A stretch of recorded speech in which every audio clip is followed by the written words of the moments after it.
All right, our next case is L 2242-24. Plaintiff is the Association of Concerned Citizens of New Brunswick. The defendants are the City of New Brunswick, the New Brunswick Housing Authority, the New Brunswick Planning Board, and NB Plaza owner Urban Renewal LLC. Counsel, would you kindly enter your appearance?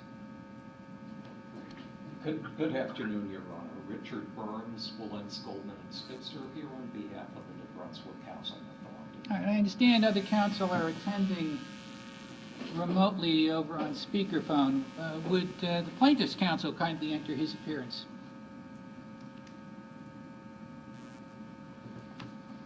Are they there? I think we're there.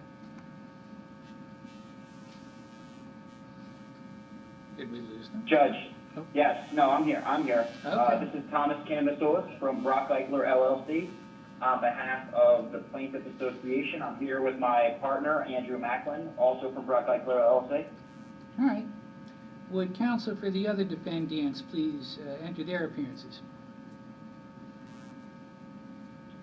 Your Honor, Angelo Genova Burns with me today is Sharu Mehta of the office. We represent NB Plaza owner Urban Renewal LLC, and thank you for the accommodation to appear remotely today. Anybody else?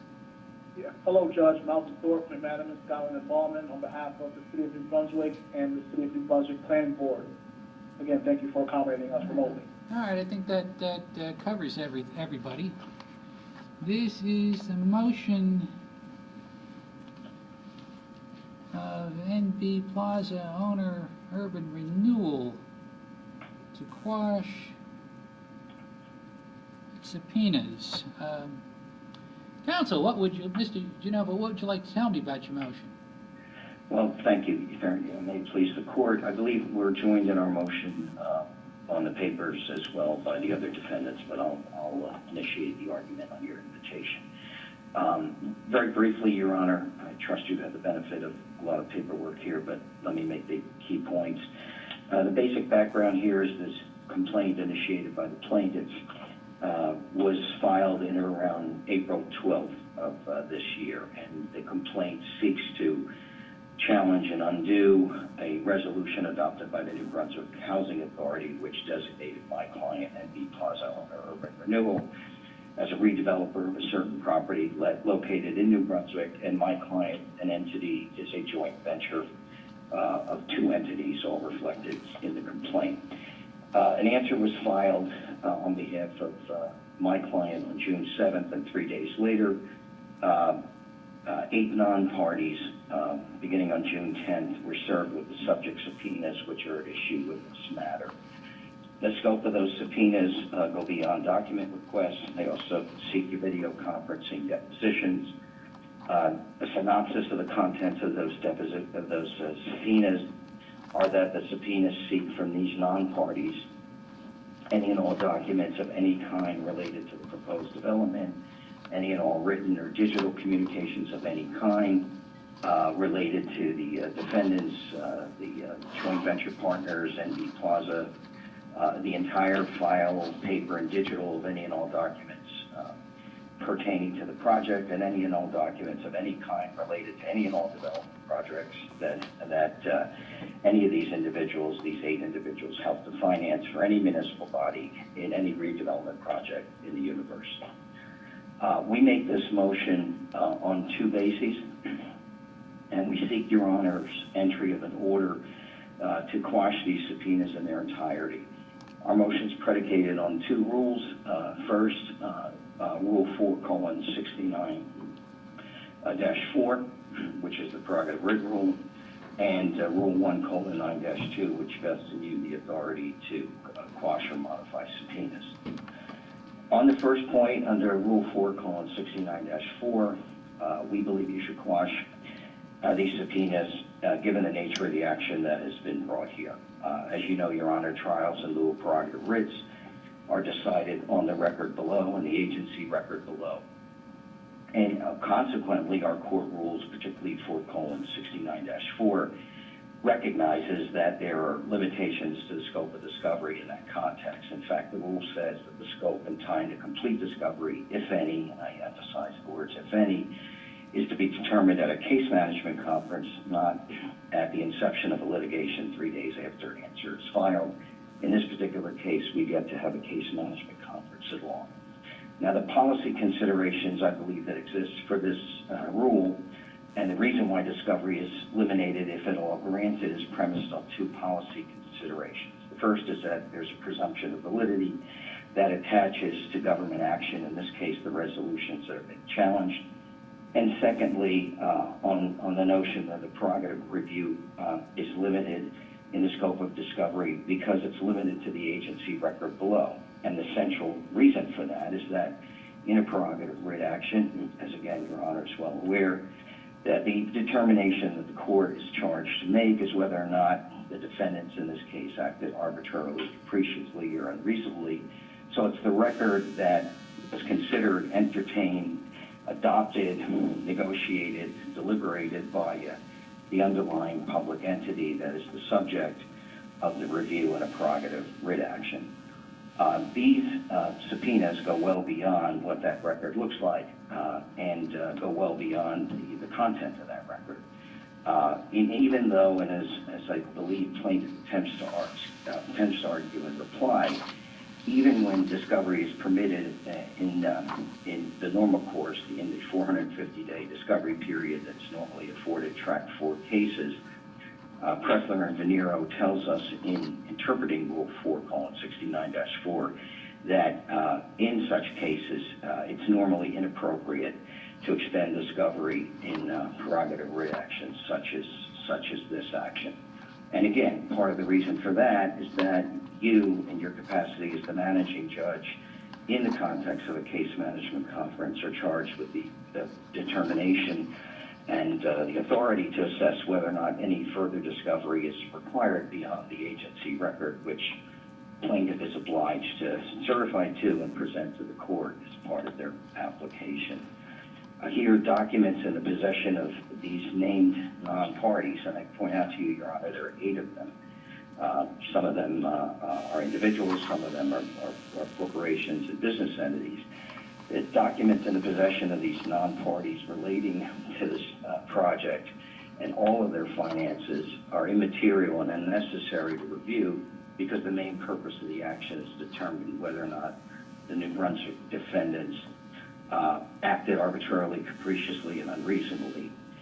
It struck me in reading the complaint and further in reading the plaintiff's reply to our motion that it appears that the focus of these subpoenas is really not even to get to the question of arbitrariness, capriciousness, or unreasonableness, but it almost appears to be, despite their self-characterization as having representing a group who we still don't know who they are, professing to have public concerns, it reads more like a competitor wanting to impede a project from proceeding, but that may be for a later day to consider. But at a minimum, we believe that you are obliged to, at a minimum, apply 4:69-4 as contemplated, not allow for this subpoena to proceed on the basis that discovery should be limited, and particularly should be limited to the trial, that the record here in the prerogative writ action should be limited to the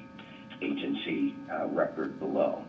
And at a minimum, Your Honor, I would say that 4:69-4 would, at a minimum, should suggest to the court that there should be a conference to determine if any discovery is necessary, which is yet to be had, and which is within your purview to conduct.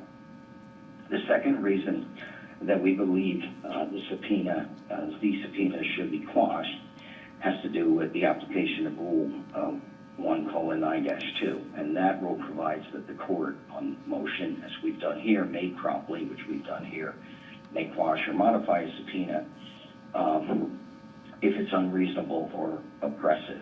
We believe this subpoena is unreasonable and oppressive. First, it's unreasonable because it seeks documents and information from non-parties that can be ascertained from another party to the litigation. Here, We've not seen subpoenas. There's been no document demands, which I'm aware. There's the information that they would seek that would be pertinent to the question of arbitrariness, capriciousness, and unreasonableness resides with the agency from whose action they're challenging. The other reasons why we believe the subpoenas are unreasonable and oppressive is that they improperly seek virtually every document or communication that is in any way related to the project that they may seek, but they also seek documents that are unrelated to the project, outside of the project, well beyond the scope of the project. When you read them, you'll see how expansive they are if you haven't at this point. At a minimum, the documents have to be reviewed in a manner in such a way as to determine whether or not they even comport or are part of the record below. The document that they're seeking may not be part of the record below. They've had alternative means to secure what they're seeking, which is another reason why these subpoenas are unreasonable and oppressive. They could file OPA requests. They profess to be a concerned group, but I'm not aware of their having even appeared in any of the public proceedings wherein that they would have shown or expressed an interest. So for those reasons, Your Honor, under both rules, we believe that the motion should be granted, that the subpoenas should be quashed in their entirety, and any alternative, at best, you should conference the matter, reserve on this question, and conference it in normal course as we would do otherwise in any other prerogative redaction. Your Honor, these subpoenas are on their face, qualify in my view as a fishing expedition. They appear to go well beyond the contemplation of what's going to be litigated in a prerogative redaction challenging a resolution. And I think the cases that we've cited, particularly the Kinderkamak case, provides a roadmap for the court to quash these subpoenas. That case involved a like circumstance involving the borough of Emerson. It's an unreported decision, admittedly, but even were the court not to give it precedential value, it does very much provide, as I say, a roadmap for the analysis that would be appropriately undertaken. I reserve, Your Honor, to rebut, if you'll allow me, any arguments of counsel. All right, well, now we'll go to the plaintiff's counsel. Counsel, your adversary is suggesting that because this is the Superior Court, not the Division of Fish, Game, and Wildlife, I have to quash these subpoenas because I have no authority to give out fishing licenses. What do you have to say about all that, counsel? Well, I'm not surprised that the redeveloper who's being challenged is suggesting that obtaining information about their lack of qualifications and financing for this project is seeking to quash these subpoenas, so we can start there. But we can put that aside for a moment as I sort of pick apart some of the things that Mr. Genova said, because this is far from a fishing expedition, and in fact, these subpoenas, when I explain to you what's actually in them, is quite narrowly tailored. And I'm going to start with the premise that this entire action is based upon the fact that the administrative record is bare. It's bare. It's a skeleton. And I find it interesting that Mr. Genova referenced whether or not, or why we didn't do an OPA request. Well, if you read our papers more carefully, he would have understood that we in fact did. And in fact, we actually attached those OPA requests to our opposition in this motion. And it was what was in the OPA requests, or what wasn't in the OPA requests, which was absolutely stunning and required the complaint itself and then the subpoenas that followed. Because, this isn't a situation here, Your Honor, where we've come to the court with some expert witness or some legal theory or something else that is trying to substitute the judgment of the municipality. The municipality's own redevelopment plan that it adopted for this project wasn't followed. It calls for documentation, and this is very specific language on page 20 of the redevelopment plan. It says that a prospective redeveloper will submit the following information and materials to the redevelopment agency. And it lists 4 bullet points. And the one that's the most stunning as having been not satisfied is that the documentation evidencing financial responsibility and capability of the proposed redeveloper to carry out the proposed redevelopment project, including a financing plan and a financial profile, and this is really the big one, a financial profile of the proposed redeveloper and its parent if applicable. So when you're going to ultimately either do this on briefing or at trial, okay, depending on how this plays out, we're going to have to show that the city acted in a manner that was arbitrary and capricious. Not following your own redevelopment plan that you adopted is the very definition of arbitrary. And seeking documents and information related to what should have been obtained by the direction of your own redevelopment plan is far from a fishing expedition. It's what the public body demanded of itself. And far from being third parties, and yes, there are third parties, but these are third parties in name only, Judge. These are the members of the individual members of the entities that purport to be the redeveloper in this action, and more importantly, their financiers, which we characterize in the pleading as being the purported financiers. Because what was submitted, okay, in the record below, the only thing that was submitted in the record below for the financing of a $300 million project by a redeveloper who, as far as we can see, hasn't put together a Lego set in his life, okay, is 3 pieces of paper, 3 what appear to be like letters of recommendation, not any type of financial information from which any reasonable person could conclude. I mean, I may as well have written those letters. And I could have said, hey, I'm this person who can finance a real estate job. That's basically what these letters were. And more troubling than that is the fact that for a job that is purported to be $300 million, there was not even a commitment of financing up to that level. And this is where the concept of the financing plan, the financial profile of the redeveloper, which I mentioned earlier, as being in the redevelopment plan, that was, again, an obligation they imposed on themselves. That's where that concept becomes very important. Because when you're putting forth 3 pieces of paper from 3 non-traditional hard money lenders who appear to not have any experience in real estate, saying that they may be interested in committing money to the project, then the financial viability of the redeveloper himself, him or herself, becomes paramount. And that's why I think the city, when it adopted its redevelopment plan, made it clear that the financial profile of the proposed redeveloper was something that needed to be submitted. There's nothing like that in the record. And I believe in order to supplement our argument that the municipality acted arbitrarily, we should be entitled to show the information and obtain the information that wasn't obtained by the people who should have obtained it, which is the municipal body.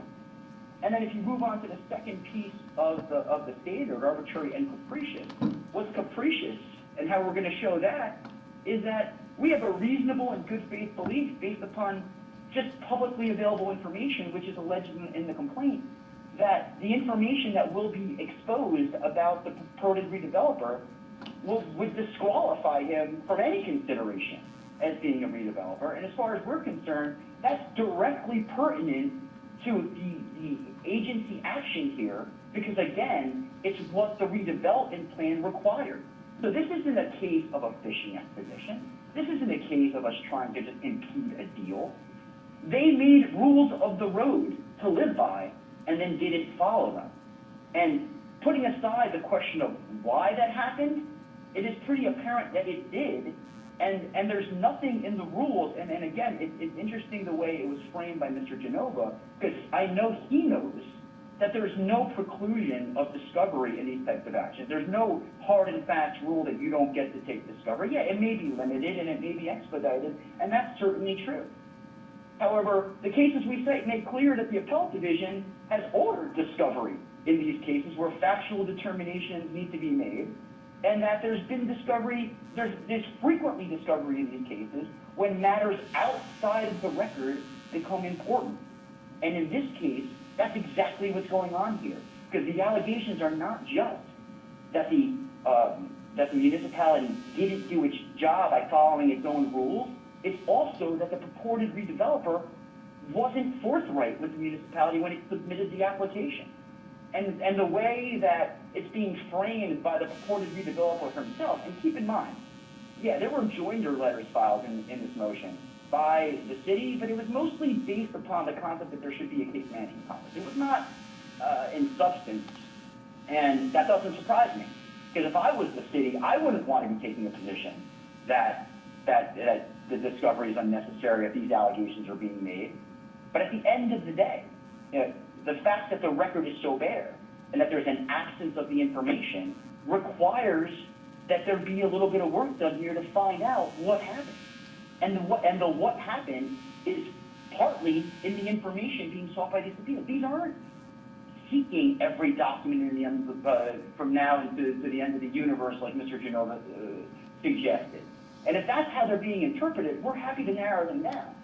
But what they're really asking for is, okay, well, you have these three financiers who say they may support this project. Okay, well, do they have the means to do so? Have they done projects like this with municipalities before? I think those are quite relevant questions to ask. Just like, does Mr. Jacobowitz and his entity, if any, have they ever done a project of a $3 million scope before? Have they ever secured financing? Do they have the ability to fund this project or the balance of this project? I mean, to suggest that these aren't fair questions to be seeking discovery on honestly boggles the mind, especially when you're talking about a project this size of scope, which is approved by a public body. Okay, so, I'm not surprised that the redeveloper is going back to my initial comment, I'm not surprised the redeveloper who's been accused of engaging in this nefarious activity is taking the position that they don't want information to come out.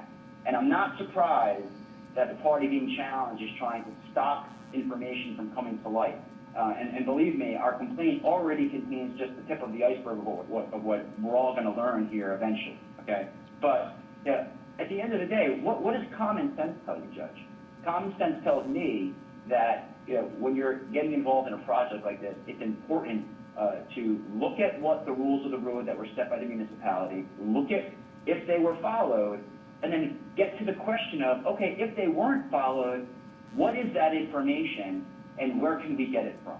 And that's all that happened here. So I hear a lot of procedural arguments. I hear a lot of arrows being thrown at we don't know who this association is, we think you're just okay, that's all great, and that's one big distraction. Okay, it's one big distraction. The key question here is, how is there a record that's so bare? Why did the municipality not follow its own rules? And why is there publicly information available out there demonstrating that the things submitted in the application by the redeveloper were patently false? Or simply could not be true? And when you take all those things together, it suggests to me that this discovery should proceed. It should proceed expeditiously, and then the parties can fulfill their discovery obligations, move forward, and get to either a briefing schedule or a plenary hearing as quickly as possible. That's what everybody wants here. Counsel, you say... Unless the court is... I'm sorry, I didn't mean to interrupt. I was actually just going to say, if Your Honor has any questions, feel free to ask. Okay, I got a question. You say the record below is bare. Now, in all honesty, I don't have the record below before me, but you say that in adopting the redevelopment plan, the city set forth several requirements that had to be fulfilled by any prospective redeveloper, and you say they weren't fulfilled. One of those is, I guess, has to do with the financial wherewithal of the developer to undertake the project. Now, if what was submitted to the housing authority does not satisfy the requirement of the redevelopment plan, why do we have to subpoena anything? Because if it doesn't satisfy what's required by the plan, you would win.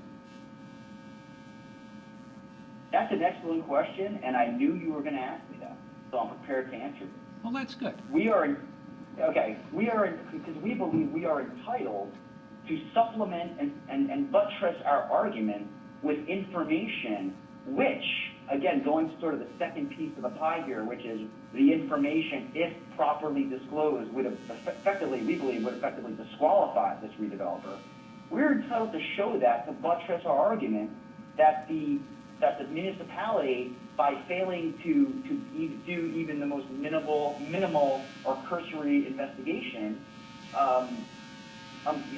failed in its requirements into the redevelopment plan and acted arbitrarily.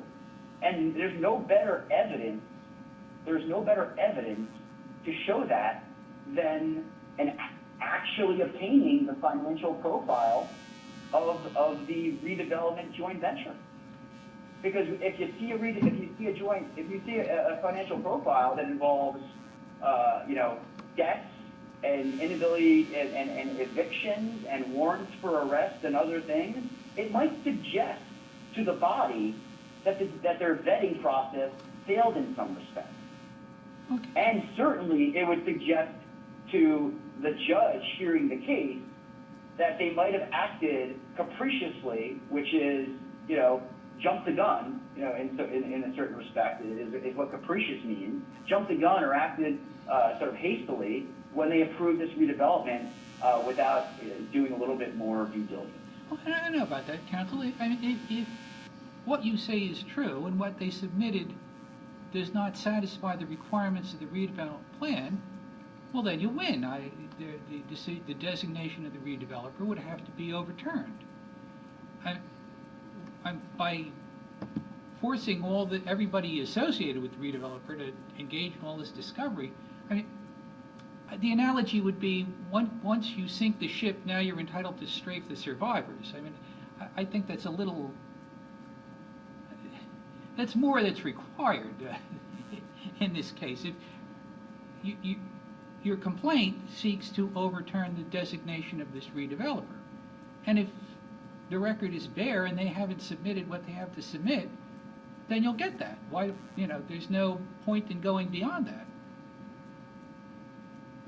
Well, yeah. Well, I think, Your Honor, I think I addressed that issue, whether the proper way of obtaining what we believe is supplementary information to further the allegations and the complaint that have been alleged by the plaintiff is the third-party subpoenas that have been issued or first-party discovery, or whether this should go through a different type of process.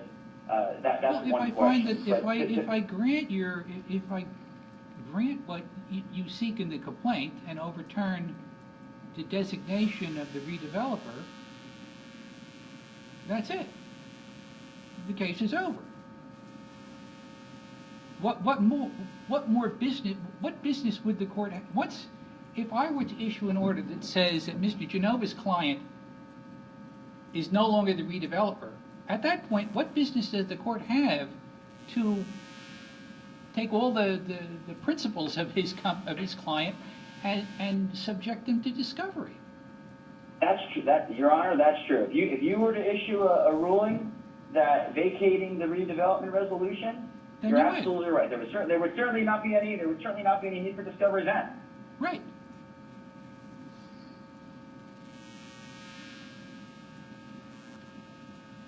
You have no argument from me on that. Okay. I think where we differ from the court view slightly is that we believe that whether it's this discovery or first-party discovery seeking similar information, that it would be that there's certainly relevant information outside of the administrative record that would tend to prove or disprove the allegations made in the complaint. Now, you're getting to you're leading up to my next question, counsel. Say I have the administrative record before me, and I'm to decide the case. The available precedent is to be decided on the record.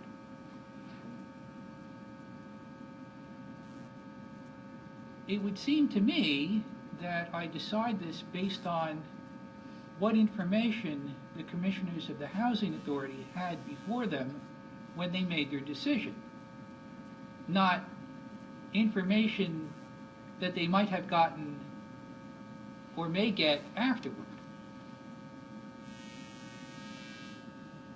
Or am I wrong about how the rules work on these cases?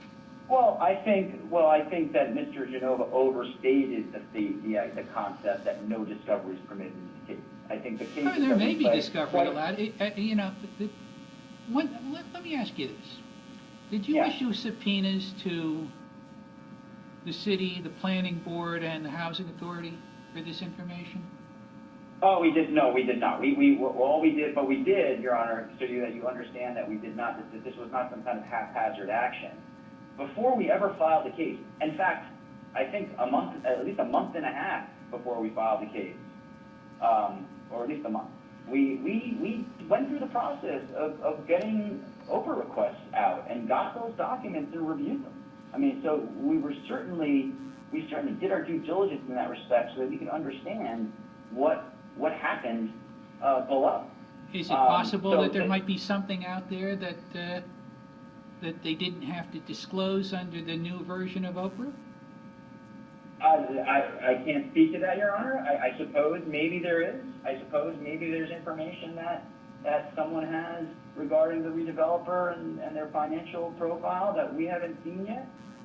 But I'm pretty sure that the way we drafted the Oprah request would have encompassed that information, and certainly they were not objected to. So we didn't have a fight with the town about this. I mean, the materials were orderly produced by the town without objection.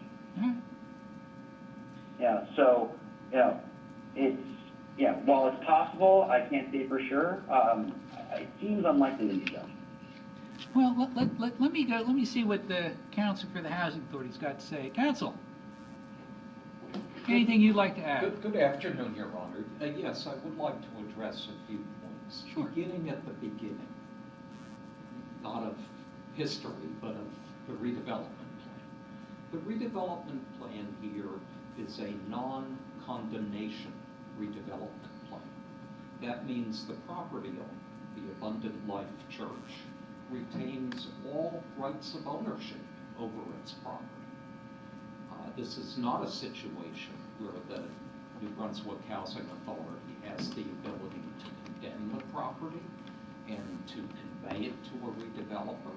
This is a very different situation. The owner remains in the picture, the property owner. So here we have a redeveloper that's a joint venture. It's comprised of entities, including the owner of the property. The joint venture makes application to the New Brunswick Housing Authority to be designated as redeveloper. The New Brunswick Housing Authority, at a public hearing back on February 28th, considers that application. It was a public hearing, public meeting, no appearances by the plaintiff, whoever the plaintiff is. There was no effort to put any of the materials that have been mentioned to Your Honor before the record of the Housing Authority at the evening that meeting was conducted, so that they would be part of the record. This is an action in lieu of prerogative writs. It's not business litigation. It's not an effort to find every piece of information that can be found and air it in a litigation. Discovery is really not appropriate in a prerogative writs matter where the record is defined. And there's just no basis to be hunting information from the property owner, from the joint venture that's developing the property. As Your Honor said, if the record is insufficient, the action stands or falls based on that record.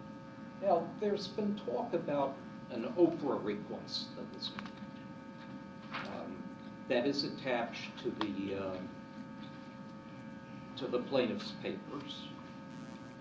And of course, I had it open and then closed. Exhibit J of their opposition certification is an Oprah request to the City of New Brunswick seeking various information such as a redevelopment plan, minutes of a planning board meeting.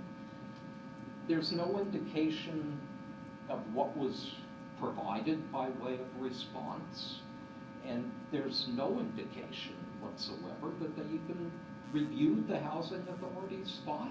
from the February 28th hearing. That is the record, Your Honor. That is what this action should be decided upon. And anything else is whether it's seeking to gild the lily or for some other purpose. That's not what our actions in lieu of prerogative writs rules are designed to allow to be aired. This is a review of government action, plain and simple. It's not a case in which there should be any subpoenas, much less the volume and amount that we've seen here. Thank you. Counsel, I have a question for you. In a past life, I once dealt with redevelopment issues, it's typical that whether it's a housing authority or redevelopment agency, it's typical that you would ask the prospective redeveloper about their financial wherewithal. What are they able to undertake this project? And sometimes they start out with financial backers, and sometimes their financial backers pull out well after they've been designated as a redeveloper. Now, the plaintiff's counsel is suggesting that his client or they have reason to believe that this particular redeveloper doesn't have the financing that they want you to think they have. Now, if that were true, and they really didn't have the financing, would your firm be in a position to recommend that the housing authority reconsider this designation? Well, Your Honor, that question would depend on where we are in the process. There will come a time where there will be a signed agreement, where a redeveloper will be contractually obligated to deliver what they have promised. And there will be contractual mechanisms to enforce their promises. So at that time, they didn't have financing. Then there The housing authority wouldn't sign a contract. Is that right? Or, Your Honor, if there's a contract signed and the time to provide proof of financing or to put the shovels in the ground and begin working is reached. If it doesn't happen, and it doesn't happen due to a breach of the agreement, such as by failing to obtain financing, there are contractual remedies that would come into play. It's not a situation where materials that were not considered by the housing authority beyond the developer's application, which was submitted and is certainly part of the record before the housing authority.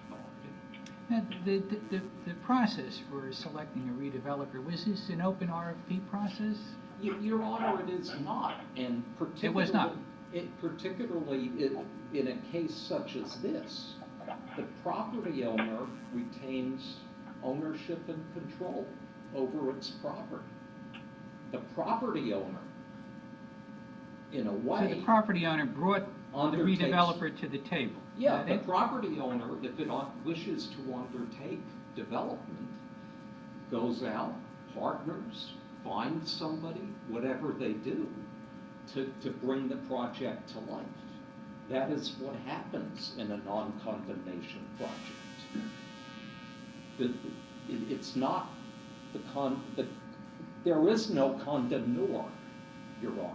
So we have a situation... You're not planning, the city's not planning to condemn this property and issue a declaration of taking or anything like that? I'm sorry, Your Honor, I didn't mean to... That's all right, that's cut you okay. off.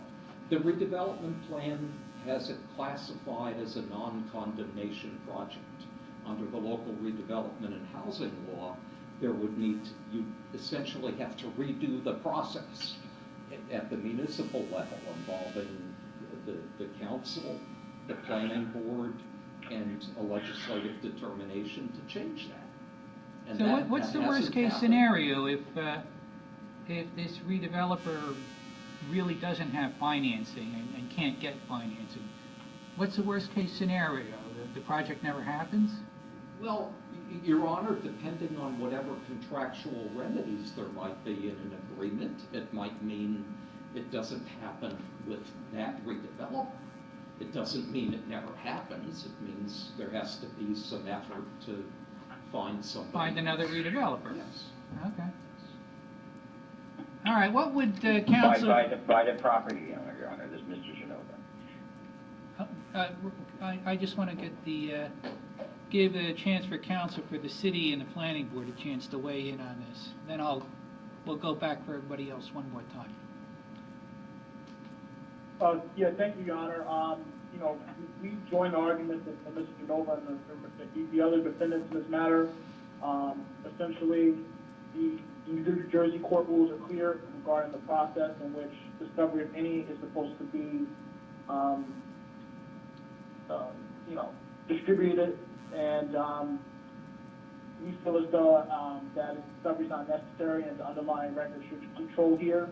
You know, plaintiff's allegations regarding other details outside the record are not relevant and shouldn't be permitted via subpoena or otherwise any other discovery. All right? I'll go back to Mr. Genova. Your Honor, I'm impressed by my friend's passion and rhetoric, but what he ignores completely in his argument, and I think what drives our argument and the argument of my colleagues on this side of the V, is the fact that there is a presumption of validity to the action that's being challenged here, and I think it was said best by my colleague on behalf of the Housing Authority that we have to look at the context of what this case is. This is a prerogative with action. It's guided by our court rules. It's designed to have limited, if any, discovery. It's designed to do that because the record is the record below. You don't have to supplement the record below to evaluate whether or not those who acted on the record below acted in a way that's arbitrary or capricious. You can challenge it facially if you choose to do. I think it's very telling that these are third-party subpoenas, non-party subpoenas. All of the information that plaintiff's counsel would seek by way of these depositions should be most likely in the possession of those unsubpoenaed parties, which is why you have a case management conference, to the extent you even need to look beyond the record below. So I think Your Honor nailed it in terms of the questions you asked, is why any discovery is even necessary if we're really evaluating the record, the agency record. There's no better evidence than what actually happened at the agency. If there's an absence, as counsel would put it, of a bare record, then that in of itself becomes a factor, no doubt, in your evaluation ultimately. All of the counsel's arguments for plaintiff are premature. He's arguing beyond the scope of the merit of the motion. He wants to argue the merits of the case. He'll get his day to do that. He'll get his day to do that on the record below. He's had an opportunity, he will have an opportunity to argue off that record. I think it also is telling that it's been delineated in that open request what that record looks like. In the absence of any subpoenas to parties, which he would ask for in a case management conference if he thought that was necessary, but he wants to leapfrog over all of that. You'll have to ask him why he wants to leapfrog all over it, but it's telling to me that he wants to proceed on behalf of his client in a very expansive way and a broad range of information. That doesn't seem, at first blush, it doesn't smell like he's interested in what the government entity did. He's more interested in what my clients are doing. It's a broad range of documents and information that relate to personal relationships, financial histories, private commercial information of non-parties, all under the guise of whether or not the Housing Authority performed its diligence as the developer on the project. Even if you were to construe our discovery rules in a liberal manner, as counsel suggested, discovery especially is that which is designed to be in summary proceedings. It's not unlimited, and you don't get what it is that plaintiff is seeking here. And these are all principles that are fundamental to our prerogative grid jurisprudence, which is why I encourage you to take a look at that Kindercommand case, which provides great guidance. In that case, the court granted the motion to quash, concluding that The plaintiff's claims in connection with their discovery requests, they were solely unsupported by the record and appeared to be nothing more than as I use the term, a fishing expedition. And the court summarily denied the application of those subpoenas.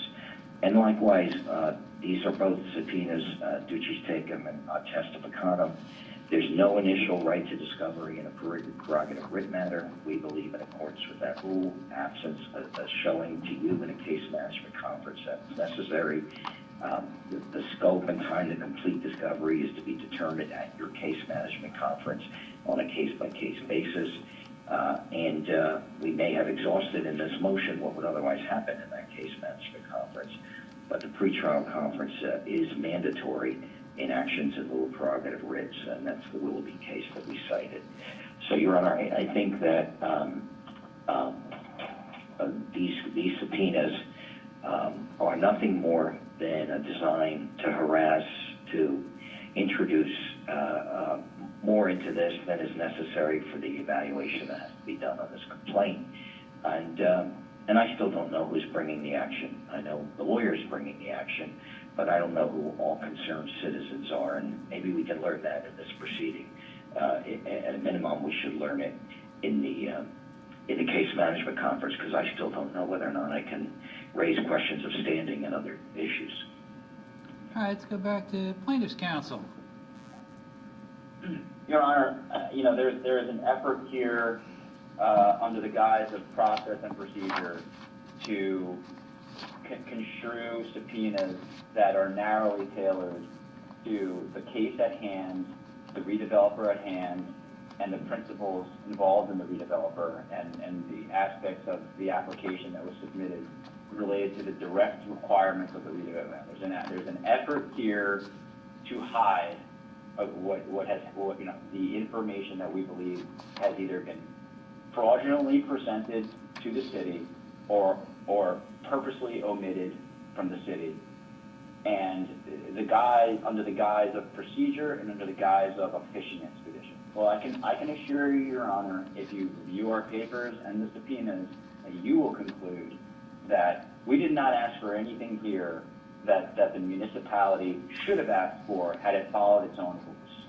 And that makes all that information relevant. Now, if Your Honor wants to pause and try to figure out what type of discovery could be obtained from first parties as opposed to third parties, that's something that I can understand.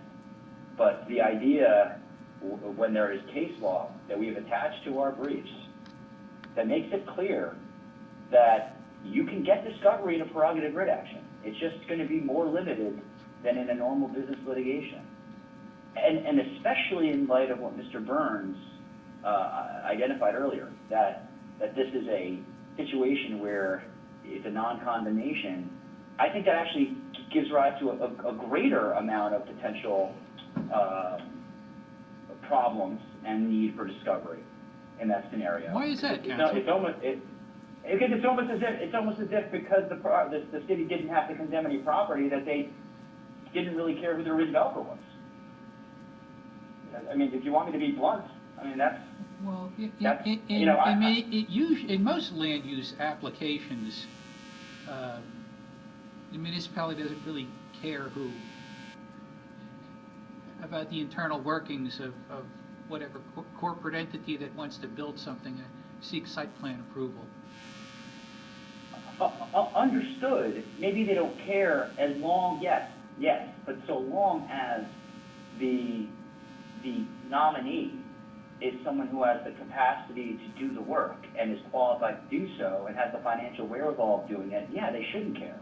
It should be an objective process, but there should be a process. And in this case, there was supposed to be one, and it wasn't followed. And all of the information being sought, it goes directly to that issue. And if first-party discovery is more appropriate for obtaining that information, fine. If that's Your Honor's ruling, fine. But there's to me, there's no, when you're dealing with an absence of information, the courts have said that discovery is appropriate. That's what the case is saying. Not that there's no discovery, and not that there's 450 days of discovery. is that there's limited discovery. And we believe that these subpoenas were narrowly tailored, but perhaps first-party discovery that's more narrowly tailored is the more appropriate way to go. But certainly we believe that this record needs to be expanded as permitted by case law to get to the bottom of why the redevelopment plan wasn't followed. Charlie, And for that reason, I got one last question for you. yeah. In your pleadings, and your brief, you state that the law requires that municipalities properly vet prospective redevelopers, but there's not a specific statutory section cited in connection with that. Could you fill me in? Yeah, sure. I mean, that's just the basic standard that Your Honor, that when municipal action is taken, it cannot be arbitrary and capricious, which is the standard on this case. Well, what is the proper way to vet a redeveloper? Well, I think in this particular, I think it varies in a redevelopment action because you have a redevelopment plan that's supposed to set forth the scope of review. I think in this particular case, I mean, at a minimum, personal financial statements from the proposed redeveloper and its members. I mean, that's, to me, a financial profile. You can't get a loan at a bank without submitting a personal financial statement. Why should you be able to represent to a municipality that you have the wherewithal to do a $300 million project without doing something similar? So when I see the words financial profile, that tells me that you want to know whether or not someone has the financial wherewithal to do what they say they're going to do. And there's a very, very easy way to do that. We're talking about basic information, Judge, that any real estate developer in a private development, when you're not even implicating the public interest, would obtain before you go forward and you make a deal. So I think just using the words of the redevelopment plan, personal financial statements, maybe some tax returns, maybe some information, some similar information regarding the people who claim that they may partially finance your deal, getting some basic information from them, like a balance sheet. This is not, we're not talking about hundreds of thousands of pages of due diligence that's required for this. You can just get some very, very basic financial information that any reasonable person would get if you're evaluating whether someone has the ability to do a huge job like this. This is a huge project, Judge. This is not like a sticks and bricks, $5-6 million, four apartment house that they're going to build here. This is a 45-story, $300 million project, the likes of which there haven't been very many in the city of New Brunswick. And to not see even that in the redevelopment file, I mean, the suggestion by counsel, when I certified to the court that we got these files and reviewed them, and then the suggestion by counsel that, we don't even know if we reviewed the file. Well, I mean, I'm an officer of the court. Clearly, when I say in a sworn document to the court that we did it, okay, a team of us did it for my firm, it was stunning that basic information about this individual and his company were not in there. How can that be? I mean, how can that be? Ken, I want to get back to my question, if you don't mind. I read through the housing and redevelopment law, and it does not specifically set forth any standards or requirements or procedures as to how to vet a prospective redeveloper. Are you aware of any regulations adopted by the Department of Community Affairs or any other state agency on this subject? Your Honor, I'm not. I'm only going off of the redevelopment plan adopted by the town that was supposed to govern the redevelopment. Your Honor touched on it, and all the lawyers correctly touched on it as well. That there's a lot of municipalities have a lot of leeway when they enact a redevelopment plan, and when they move forward with projects like this. There's no question about that. No one's doubting that. It was the just stark the starkness of how bare the record was here that was so shocking And when you have a plan adopted by this very same group of people saying, we're gonna require a redeveloper to get A, B, C, D, E, F, and G, and half the stuff is not there, and the other half is either incorrect or threadbare, questions get raised. So to answer Your Honor's question, I'm not aware of any regulation or statute that sets forth what proper vetting is. I think I think Your Honor, you're looking at reasonableness there. But I think the first place you need to look is what they established as rules for themselves. And I think that's what should be guiding the court. This brings to mind a question I've got for counsel for the Housing Authority. Counsel, in terms of what would be a sufficient amount of information, who gets to decide what's a sufficient amount of information for the Housing Authority to make a decision? Is that the Housing Authority, or is that within their discretion? Well, Your Honor, I believe there are two answers to that. In the first instance, the Housing Authority makes that determination. And in an instance like this, where an action in Superior Court has been brought challenging that determination, the court has to make a call on that. But again, that call is based on the record before the Housing Authority. Is the authority's discretion unlimited? Your Honor, that's why the test is arbitrary, capricious, and unreasonable. If what was before the Housing Authority is, if there's a sense when the court sees that, when we get to briefing and trial, which I believe all parties do hope will be soon, whether it's arbitrary action depends on what was submitted. I know there was an application. We've heard about letters. There was financial information, and it's going to be up to the court to make that determination. The Housing Authority reviewed the information, measured it against what was in the redevelopment plan, as they've done many times before, and they made a determination that the redeveloper met the criteria to be designated. Well, let me give you a hypothetical question. Let's say we have a redevelopment agency in some other town, and the redevelopment plan says that the prospective redeveloper has to submit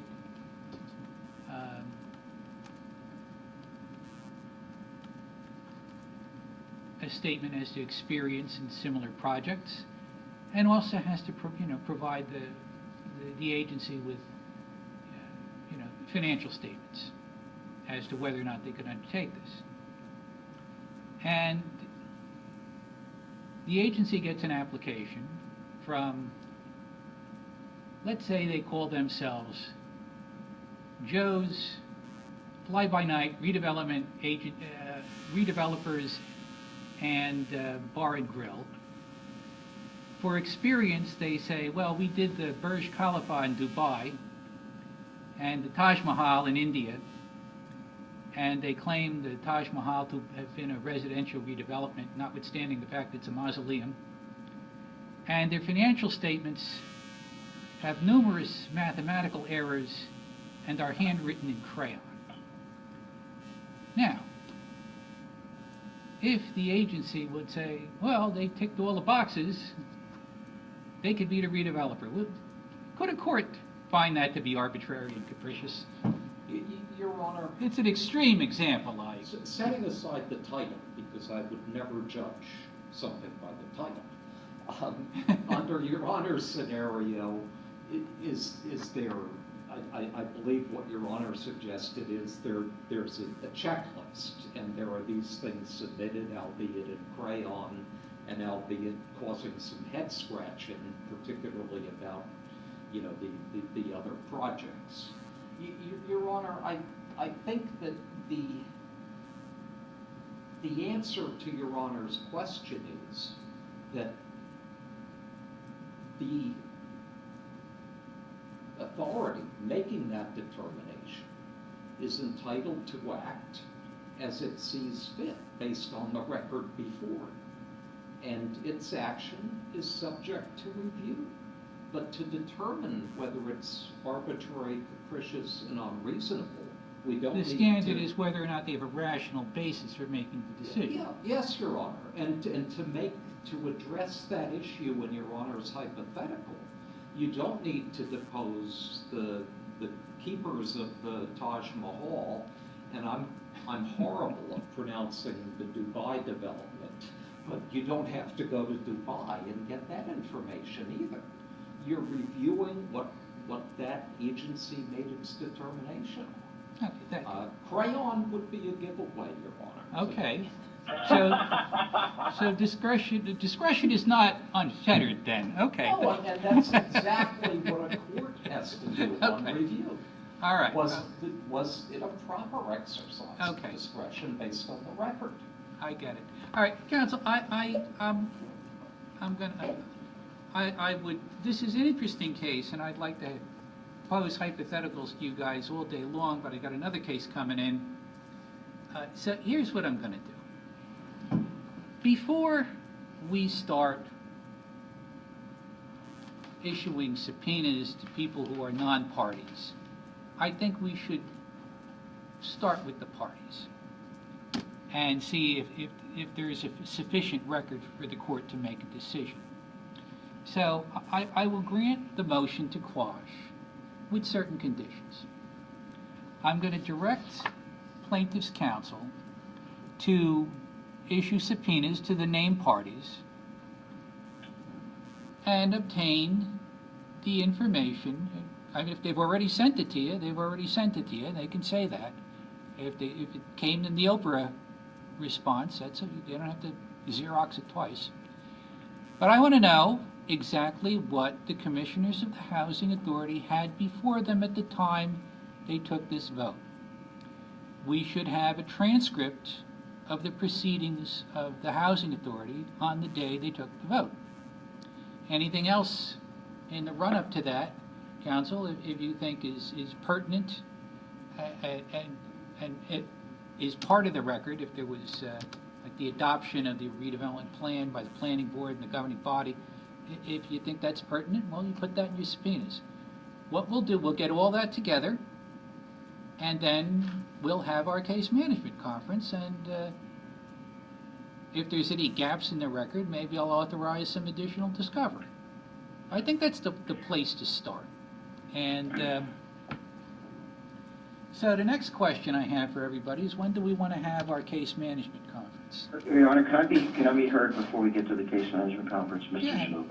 sure. Will we have an opportunity, I have not a clue, but based on the subpoenas that I've seen already, will we have an opportunity to lodge whatever objections we think are appropriate in terms of the scope of whatever subpoenas are there? Absolutely. What I will do at this case management conference, I plan to do, as luck would have it, you get the judge that's assigned to landlord-tenant. And I usually, because the way they've reconfigured the LT calendars, I usually have some time in late afternoon on an LT day where I could spend about an hour on this. We'll talk, and we have to come back for on another day. We'll come back another day. But if there's any objections to the order that I'm planning to issue, I'll give everybody a chance to put their objections on the record, and if you want to take up an interlocutory appeal, I take no offense. Your Honor, I want to be clear what I'm saying. I mean, I really haven't evaluated in my mind whether I have an objection to what you're ruling. I'm talking about the subpoenas. In other words, Well, these are subpoenas that aren't going to you. Well, the only thing that would go to you is, the only thing that would go to your client, yeah, okay, the only thing that goes to your client is really what was before the commissioners at the time they made their decision. That's what I'm going to put in my order. Which you would think the commissioners would have the complete record of that because You they would know think, what but was you would before think them. that you've got that too. I mean, if there's a difference between what you sent them and what they tell me they got, well, that's another issue for another day. You know what you sent them. Your client knows that. That shouldn't be a hardship. You should have one more copy of the submission. I mean, I've seen these submissions. I just wanted clarity, Your Honor. That's All all. right.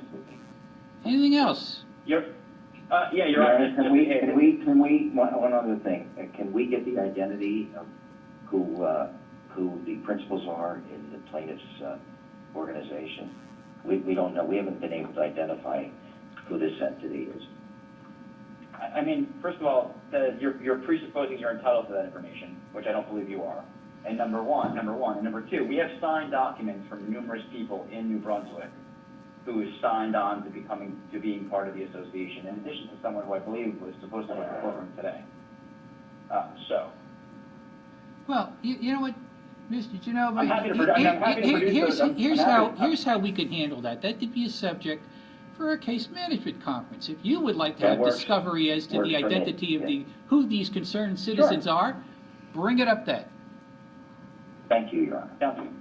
Sounds good. And Your Honor, what I was going to say was, so it sounds like, and I don't want to put words in Your Honor's mouth, that you are going to quash the subpoenas. You're going to require. I'm going to quash them for now. If there's some reason to subpoena people outside the parties, we'll bring this up at the case management conference.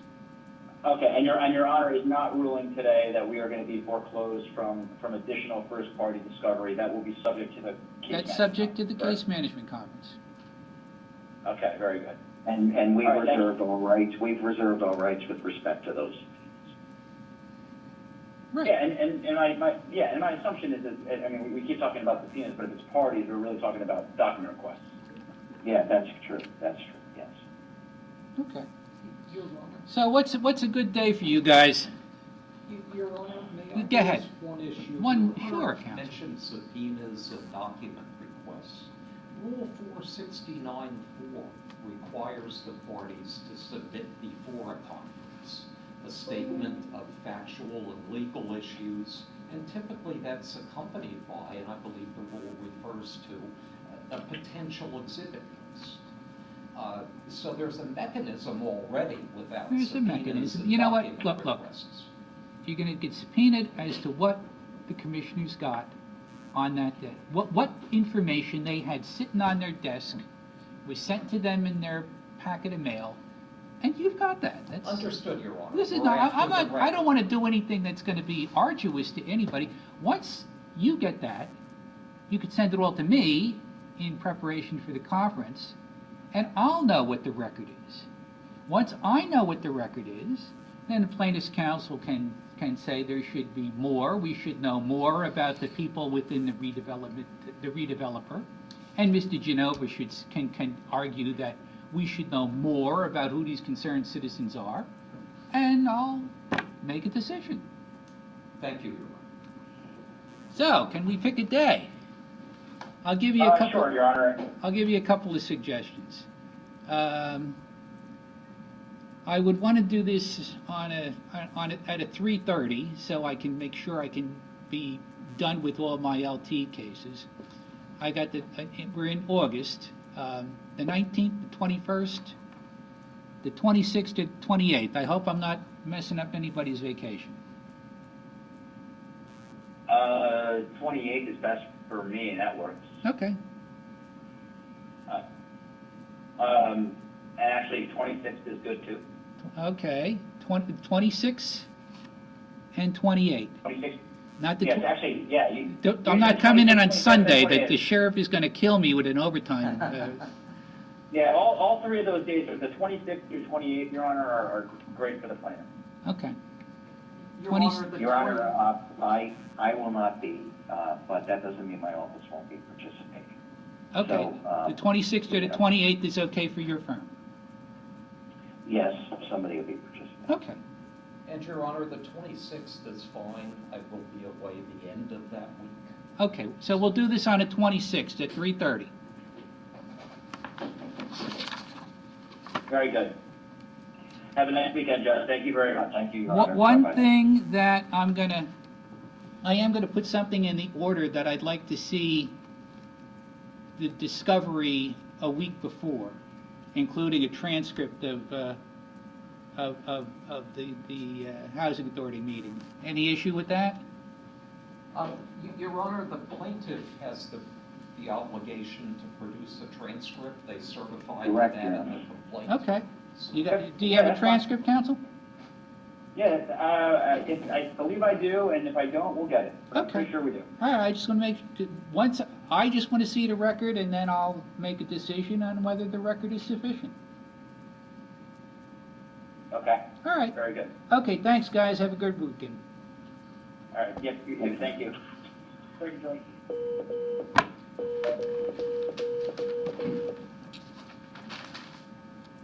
Counsel, I'll try to get this order out to you on Monday. Thank you, Your Honor. And this was a strange experience.